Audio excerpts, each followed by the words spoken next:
It's the Jersey Magazine here at 105.5 WDHA. I'm Jim Monahan. My guest is Dr. Greg Spatz. He is the co-founder and owner of Resilient Performance Systems. And Greg, good morning and welcome back to WDHA and the Jersey Magazine.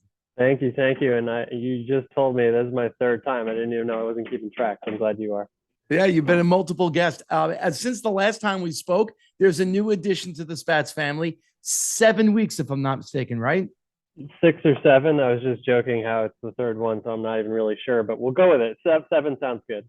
And you know what happens? The joke about having kids. The first one scrapes the knee or something, and boy, it's right to the hospital. That's for sure. And the second one is, well, yeah, maybe we should take him to the doctor. And the third is, let's put a Band-Aid on it, send him back outside. Absolutely. We're learning that. Thankfully, this newborn isn't running around outside yet. That'd be a little bit too much. So he's not walking and talking yet? Come on. No. We wouldn't be able to handle that right now. It's a little bit, that's out of my pay grade. One of the things that I wanted to talk with you about, a lot of kids right now are getting back into sports for the fall season. And, kids are ramping up.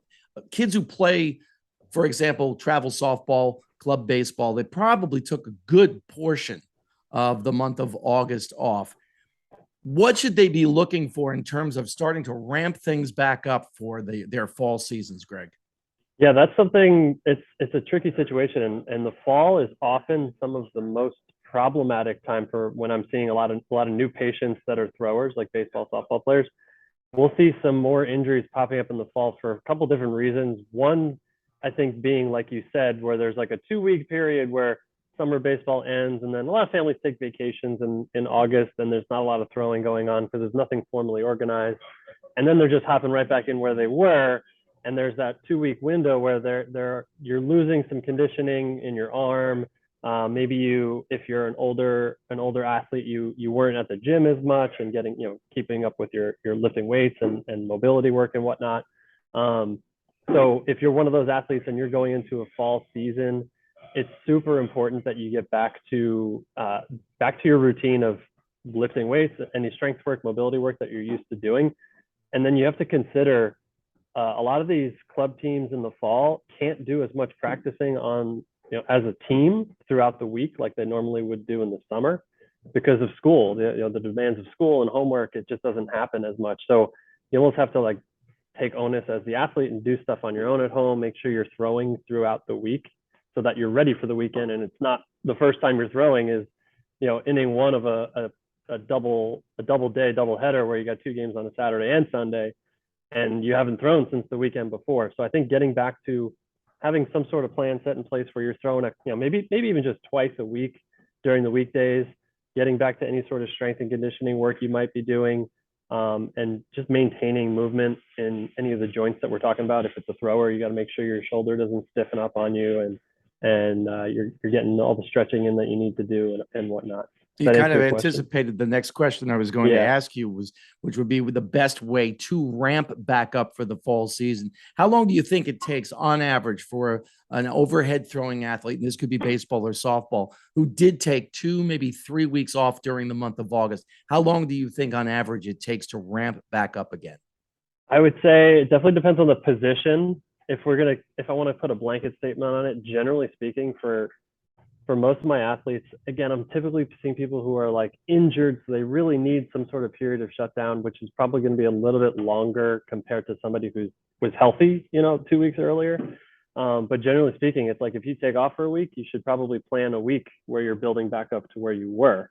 That being said, like I said, if you're healthy, you could probably get away with doing maybe half of that. So it might take you a week to get back to what you feel like as normal soreness or having a strong arm, where maybe if you didn't kind of ramp back up to that, you might just not be as effective. You might not throw as hard, or you might just get more sore than you normally would if you didn't kind of take a little bit slow. And maybe if you're a pitcher, that first outing as a pitcher, that first weekend in the fall, maybe you don't throw your normal volume of pitches that you did, in the first week of August, because you kind of built up for that.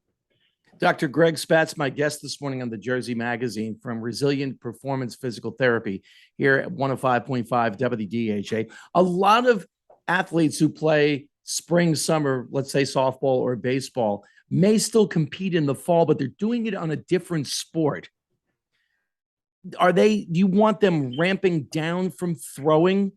Well, I mean, obviously they're still in shape, game shape, if they're playing a different sport, whether it's field hockey or football or soccer. What kind of preparation should they taking for their arm? For the athletes who don't play fall baseball or softball, Right, but are and still then they're playing competing other in some sports. kind of sport. Yeah, there's definitely then like the focus and the energy, the attention that it takes to continue to feel good as a thrower. You just don't have that time that you can spend to make sure you're doing your arm care exercises, any stretching, strength and conditioning work that you need on top of having a throwing program. If you are playing soccer or a different fall sport, that sport is 100% going to have to take precedent and take priority over having continued throwing programs and the energy that goes into that. So I would say if you're going to play another sport in the fall, just focus on that sport. And the idea is like let's take the steps now to be ready for the spring. Let's get ready for that early March. It's usually the first Friday in March in New Jersey is where you're having high school baseball and softball. Spring sports are starting back up. So then the idea is, okay, let's shut down this baseball activity now. Let's get into this soccer mindset or football or whatever it is, which at this point they probably already have been in that mindset. And I would say they just shouldn't really worry too much about what they're doing from a baseball standpoint or softball standpoint. At the minimum, if they do want to, and they have the time and they have a little bit of attention that they can spend on it, I would say they can, a couple days a week, get in any sort of arm care exercises. I don't need to go over those. People kind of know what they should be doing.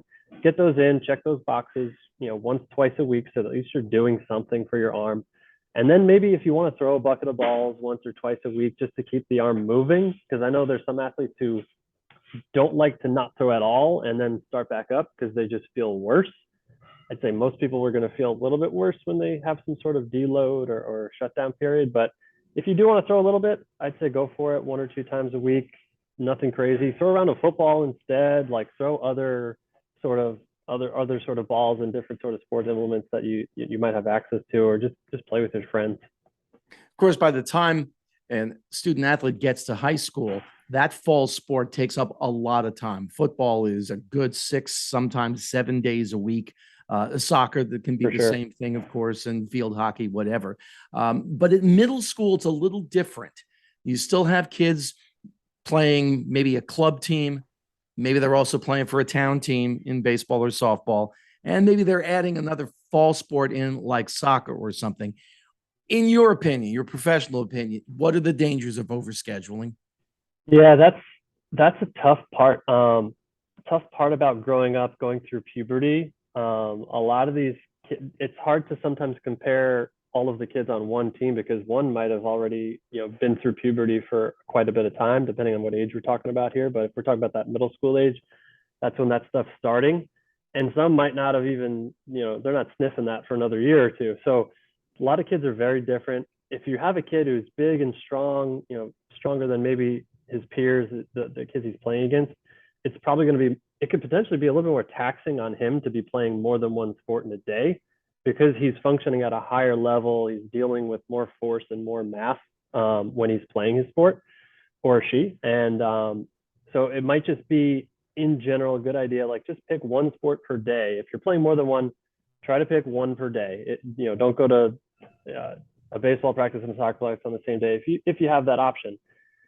That being said, most kids, I think, can deal with the stresses of playing 2 sports in a day because it hasn't caught up to them yet. But that's another thing where maybe they're soft enough, they're not strong enough to actually hurt themselves, so to speak. But most of those athletes at that age, they're more so dealing with things that are like inflammation of tendons and just kind of like overuse, things like that, that they're not in anything that's like too crazy where they're going to require some sort of surgery because they played more than one sport when they were 13 years old. That's not typically how it goes. But I would say if something's cranky on a kid when they're playing more than one sport in the fall season, like it's not going to just kind of go away. So definitely seek out advice from someone like me or another medical professional, physical therapist, and just try and take care of it before it becomes something that's a bigger problem and actually sidelines them from for the entire season. Again, you kind of anticipated the question that I was going to try to lead you into. I'm Kids, really good at that. It seems. a kid sprains an ankle, that's pretty obvious, something along those lines. But what are some of the warning signs that parents should look for that their child might be injured or might be hurt a little bit, but it's not necessarily showing yet in his or her game? Yeah, I think a lot of it you'll see when they're just doing like things throughout their day at home even. Like you might notice them like walking differently or something like that. If it's not yet affecting them on the field, because a lot of times like if something hurts like a 1 or 2 out of 10, like it probably won't change how they're running on the field. You probably won't notice too much of a difference. But if you're noticing like maybe they're walking around and they're not barefoot at home and they're wearing a shoe or something because you don't know why, and maybe you ask them, they're like, oh, because it kind of feels better on my heel or something. Mm-hmm. We'll have that a lot with kids at that age where they'll have a thing called Seaver's disease, which sounds absolutely terrible. It sounds like it's life threatening, but it's really just like inflammation of a growth plate in your heel, and oftentimes it's on both sides of the heel because it's totally just an overuse thing, playing too many sports at the same time. But yeah, no, I think it's like noticing little things throughout the day that they're doing different than. I think parents generally have kind of an intuition of like that kid's moving different. I can tell he's not usually doing that. So just trust your instincts there, and then ask them. I hope so. Hopefully they'll let you know.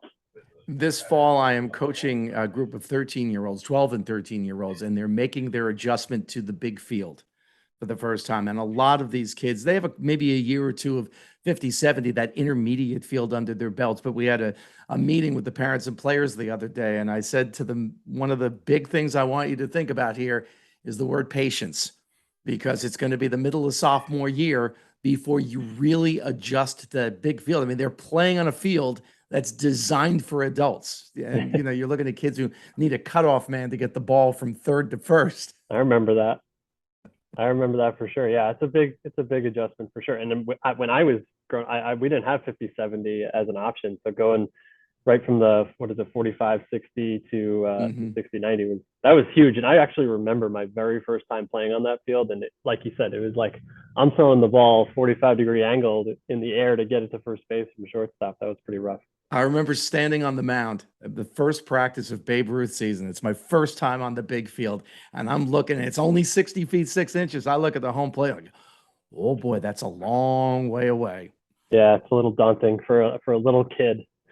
Greg, for parents and coaches and athletes who may want more information than what you and Resilient do, where should they go? Our website, resilientperformance.com. We have locations in Chatham, New Jersey. We have a location in Manhattan where we initially started 7 years ago. We actually just opened up a small location in Darien, Connecticut. I don't know if your airwaves are reaching that far. But yeah, resilientperformance.com. And then I was going to reach out to you, Jim. We're going to be doing some sort of like open house here at the clinic and at the gym that we work out at the Annex in Chatham. We'll do some sort of open house a couple weeks into October, welcome in any parents, athletes, coaches like yourself, and just kind of talk about what we do and what sort of strategies we use. So keep an eye out for that. We'll probably post that on social media. Resilient PPT is our Instagram handle. We pretty much just stay on Instagram. Well, we'll have you back in just before that happens so we can let our listeners know as well. As always, Dr. Greg Spatz, thanks for your time here on the Jersey Magazine. Always a pleasure to talk to you. My pleasure, Jim. Thanks.